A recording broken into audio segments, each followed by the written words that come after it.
Pekka, it's great to see you today. Great to be here.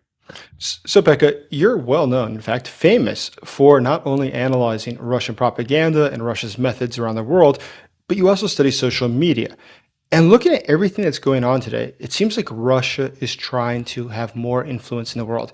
And though the war in Ukraine is not going well for it, it's just redoubled its efforts to try to get the world to divide itself so that it's not united as a front to support Ukraine. Have you noticed that as well? Yeah, definitely. That's basically what most of my work is about, is how Russia wages information war against the West, and it's how it's trying to make it weaker and kind of eroding this support system or this alliance, for example, between Ukraine and other Western countries. Russia is famous that it doesn't just use propaganda, though. It's not just Russia Today or some guy on Twitter. They do things with real people. For instance, mass migration. Have you seen how Russia has tried to use that in Europe or other countries to try to influence the outcome of elections? I mean, definitely. We can go way back. There was this massive immigration crisis in Europe in 2015, if you look at that.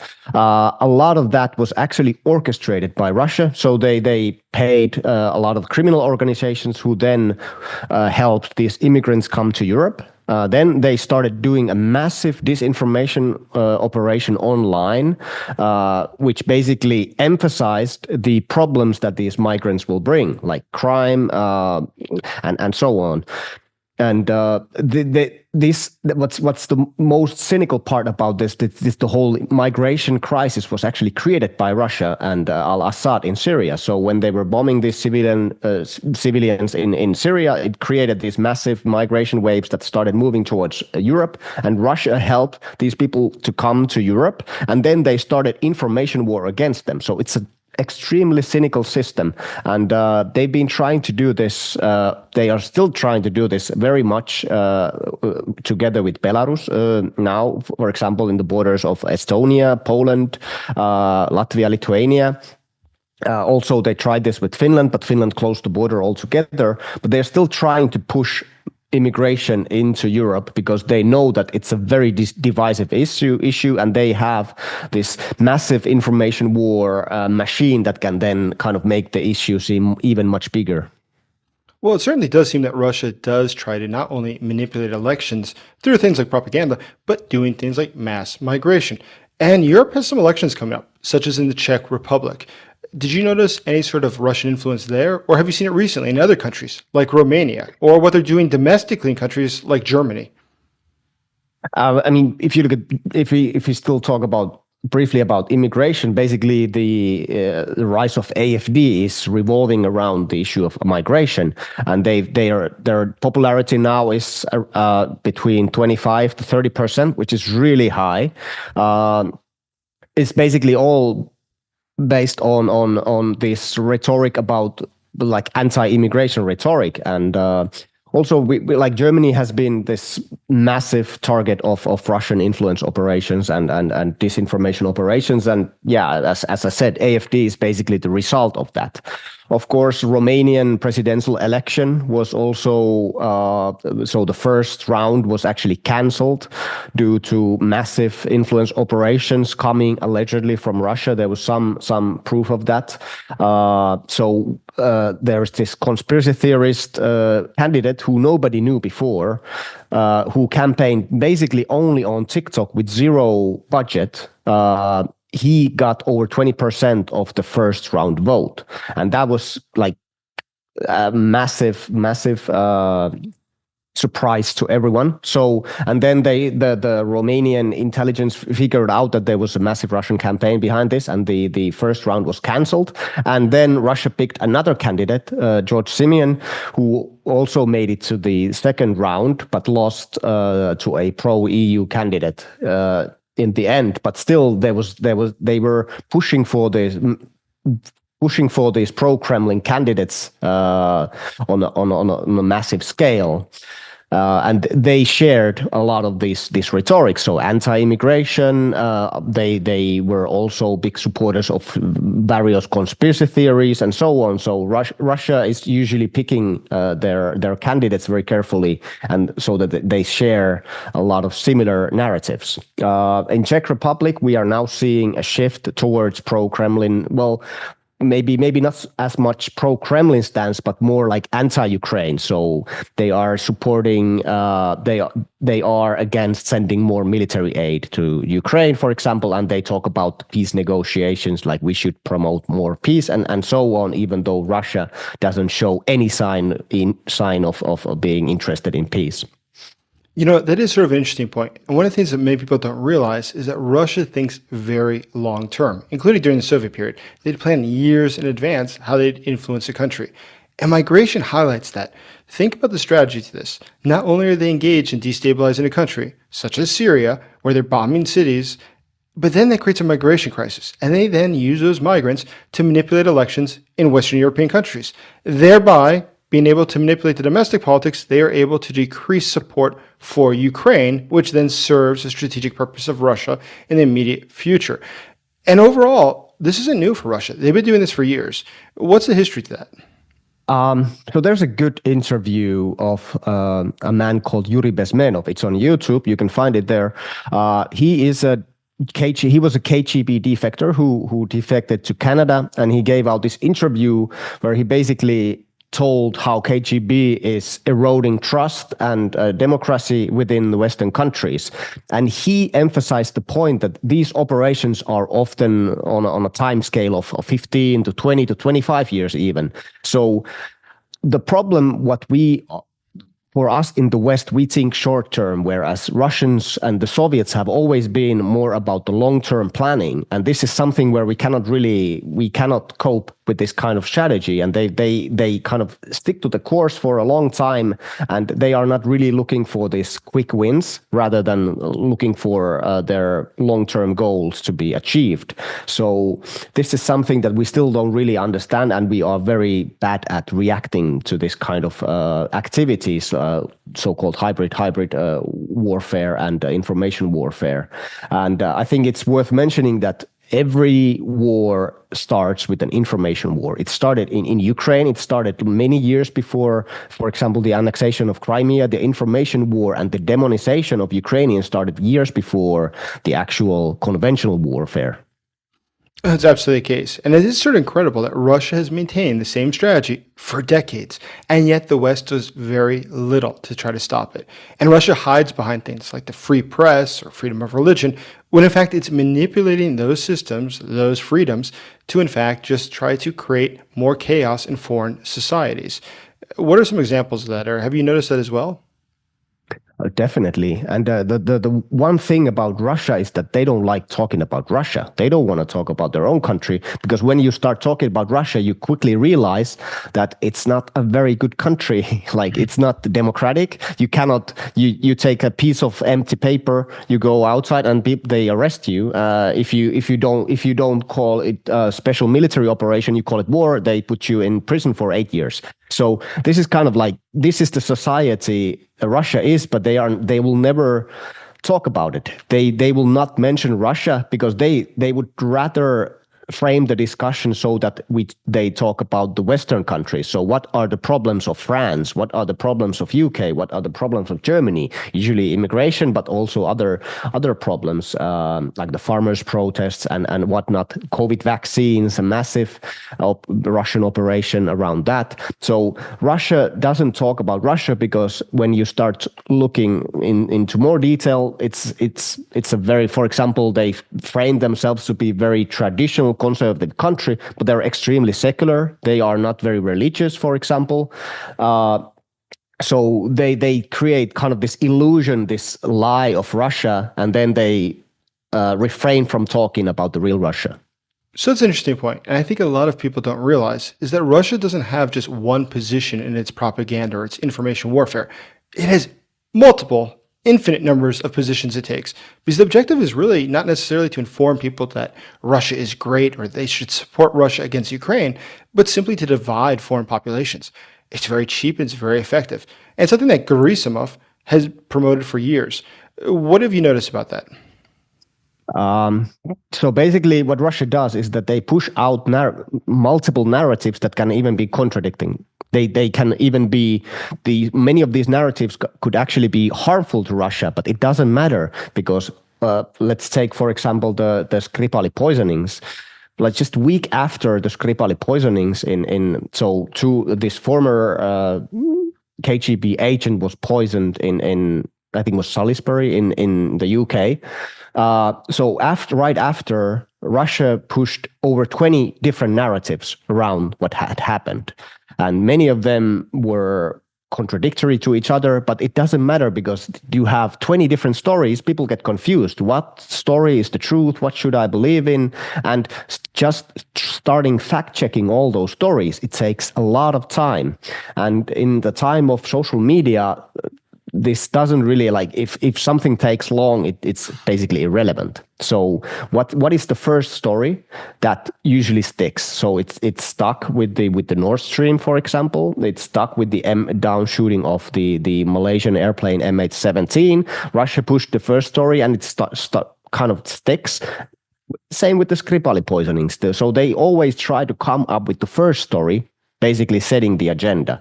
And then year after the investigation is concluded, nobody really cares about it anymore. And many people still think about the first story that the Russia put out. But as you said, they can put 20, 30 stories that are completely contradictory, and people just start getting confused. There's so many stories, I don't know what to believe in. Well, it's incredible. Here in Ukraine, we've seen that Russian propaganda works in really interesting ways, because it doesn't say we should support Russia, because nobody in Ukraine would agree to that. What it says, though, is different. It might put out one thing that says, yeah, the Russians are really bad, and Crimea is Ukraine. But at the same time, I don't want my son to fight in the military and die for Crimea. It's filled with a bunch of Russian speakers. Screw them. We don't really need them. And the objective here is that a normal person could have that belief and identify with it. And it doesn't mean they're pro-Russian. They're more interested in defending their son's life, simply. But the Russians are manipulating that feeling, that sentiment, to try to get people against trying to take back Crimea. And they try to divide societies everywhere. You mentioned the COVID vaccines. In fact, I know somebody who did her graduate work on this, saying that Russia and countries that had lots of the COVID vaccine when it first came out was telling people the COVID vaccine can kill you. The COVID vaccine will implant a chip in your arm. The COVID vaccine is something that is going to have long-term health effects that are bad. It's also said that the drug companies are just the ones making money from this, and your government is in the pocket of them and not serving your interest.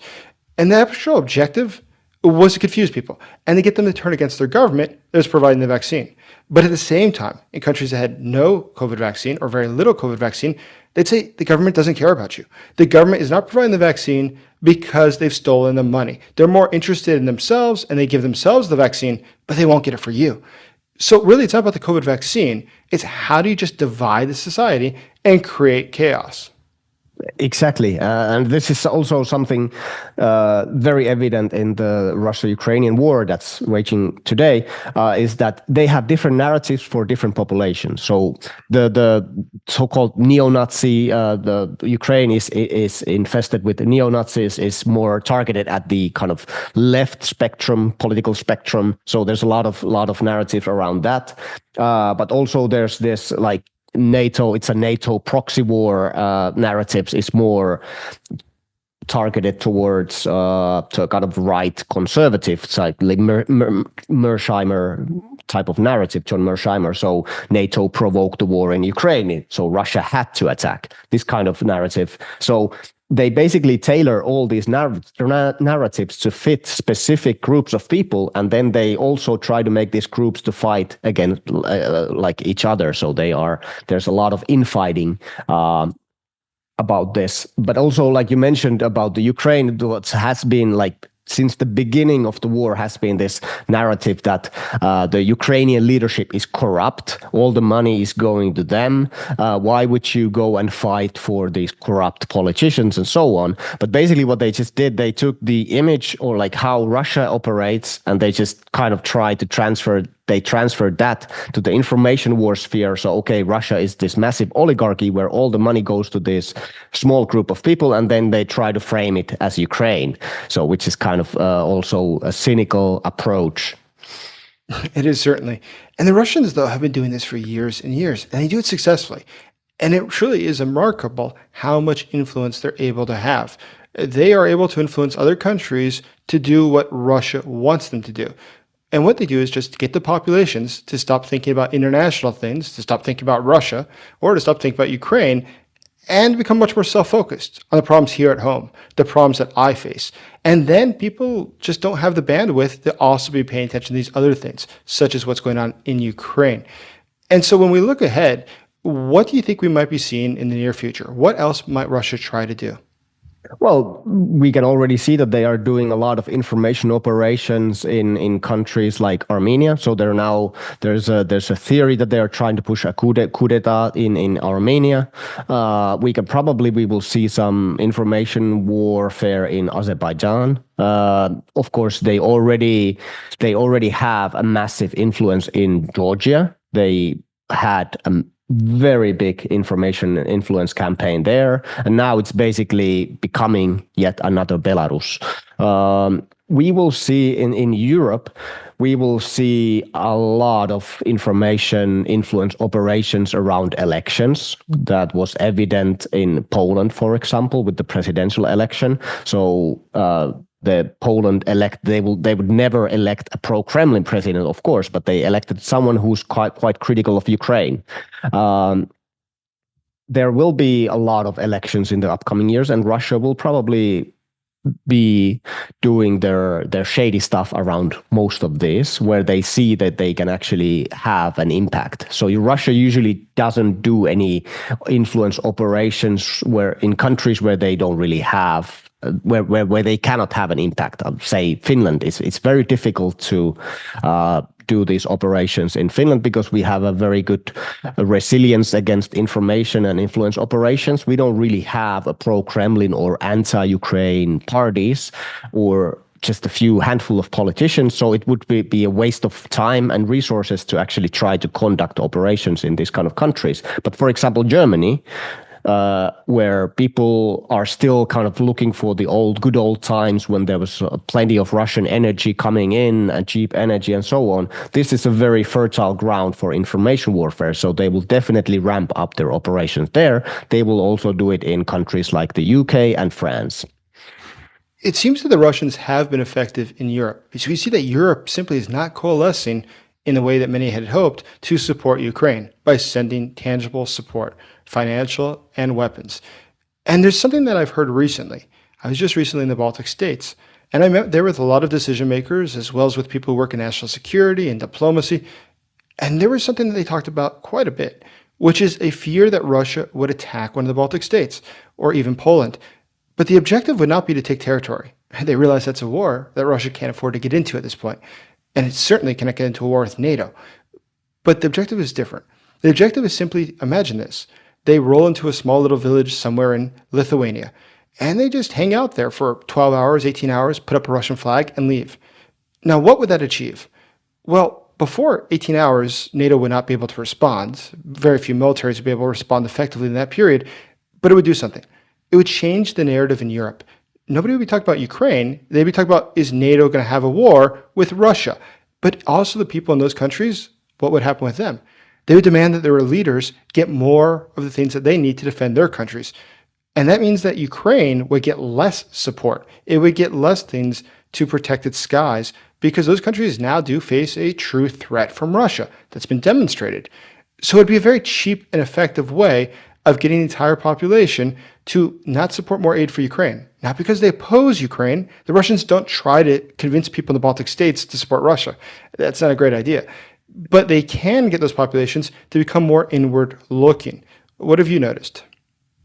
I mean, yeah, that's probably that would happen. And it's already, I mean, even looking at the aid that Finland has sent to military aid that has been sent to Ukraine, it kind of seems like it's not that much, but also in Finland, we are always preparing for a potential Russian invasion. we went through it. Soviet Union attacked us in 1939. It started the Winter War and so on. We lost around 10% of our territory, even though it was considered a victory because we retain our independence, but we are always preparing for Russia. And this is something that's what you just said is it really makes sense. So a lot of countries are kind of sticking to their guns. They want to be able to defend themselves. And the Baltic states have understood the severity of this problem for a very long time. Like they've been sending a lot of aid to Ukraine, a massive amounts of when compared to their size. But I mean, what I've seen lately is that they're already kind of preparing for a potential invasion. And this is something like, as I said before, like usually the conventional war is before that comes the information war. And there is a massive disinformation campaign already being targeted towards the Baltic countries and especially Poland, not as much Finland, but there's also some disinformation campaigns against Finland too, but especially the Baltics.